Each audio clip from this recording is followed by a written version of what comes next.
ক্রিকেটে এমন নিয়ম আগে কখনো দেখেছেন? ম্যাচ শুরুর আগেই এক দল নয়, জমা দিতে হবে দুইটা একাদশ, অর্থাৎ এক ম্যাচের সম্ভাব্য 4টি টিম লাইন আপ। পিএসএল 2026-এ চালু হয়েছে এই অবাক করা নিয়ম, যা বদলে দিতে পারে ম্যাচের পুরো চিত্র। টসের ফলের উপর নির্ভর করে বদলে যাবে একাদশ, মানে কৌশলের নতুন খেলা। এটা কি ক্রিকেটকে আরও স্মার্ট করছে নাকি জটিল করে ফেলছে?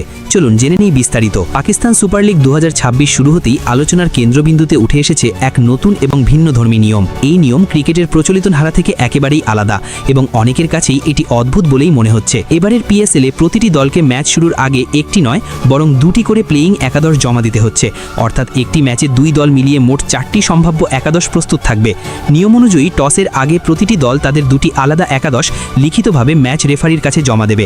প্রতিটি একাদশে থাকবে 11 জন খেলোয়াড় এবং সর্বোচ্চ 4 জন বিকল্প ফিল্ডারের নাম। এরপর টস সম্পন্ন হলে অধিনায়ক সেই দুটি একাদশের মধ্যে থেকে একটি বেছে নেবেন এবং সেটিতে স্বাক্ষর করবেন। সেই মুহূর্ত থেকেই সেটিই হবে ম্যাচের চূড়ান্ত একাদশ। এখানে সবচেয়ে গুরুত্বপূর্ণ বিষয় হলো টসের ফল জানার পর দল তাদের কৌশল অনুযায়ী একাদশ নির্বাচন করতে পারবে। যেমন ধরুন, কোনো দল যদি টস জিতে আগে ব্যাটিং করার সিদ্ধান্ত নেয়, তাহলে তারা ব্যাটিং শক্তিশালী একাদশ বেছে নিতে পারে। আবার যদি আগে ফিল্ডিং করতে হয়, তাহলে বোলিং শক্তিশালী দল নির্বাচন করার সুযোগ থাকবে। এই নিয়মের পেছনে বড় কারণ হিসেবে ধরা হচ্ছে এবারের পিএসএলের ভেন্যু পরিস্থিতি। পুরো টুর্নামেন্টটি সীমিত সংখ্যক ভেন্যুতে আয়োজন করা হচ্ছে। বিশেষ করে রাতের ম্যাচগুলোতে শিশির একটি বড় ফ্যাক্টর।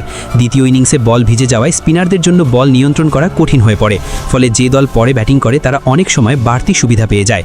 এই নতুন নিয়মের ফলে দলগুলো টসের ফল অনুযায়ী নিজেদের কৌশল বদলাতে পারবে। তবে একবার চূড়ান্ত একাদশ নির্ধারণ হয়ে গেলে ম্যাচ শুরুর আগে কোনো পরিবর্তন করতে হলে প্রতিপক্ষ অধিনায়কের অনুমতি লাগবে। ক্রিকেটের অন্যান্য টুর্নামেন্টে সাধারণত টসের আগেই একটি চূড়ান্ত একাদশ জমা দিতে হয়, ফলে এই নতুন নিয়মটি অনেকটাই ব্যতিক্রম এবং কৌশলগত দিক থেকে অনেক বেশি নমনীয়। এখন প্রশ্ন হলো, এই নিয়ম ক্রিকেটকে কতটা বদলে দিতে পারে?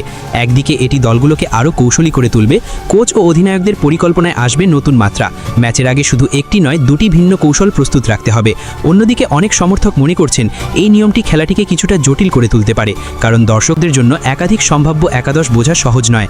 তবুও মডার্ন ক্রিকেটে যেখানে প্রতিনিয়ত নতুনত্ব আনা হচ্ছে, সেখানে এই নিয়মটিও একটি সাহসী পদক্ষেপ হিসেবে দেখা হচ্ছে।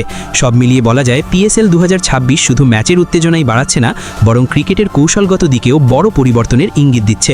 এখন দেখার বিষয়, এই নতুন নিয়ম কি ভবিষ্যতে অন্য লিগগুলো অনুসরণ করবে, নাকি এটি শুধুমাত্র পিএসএল এর এক্সপেরিমেন্ট হয়ে থাকবে।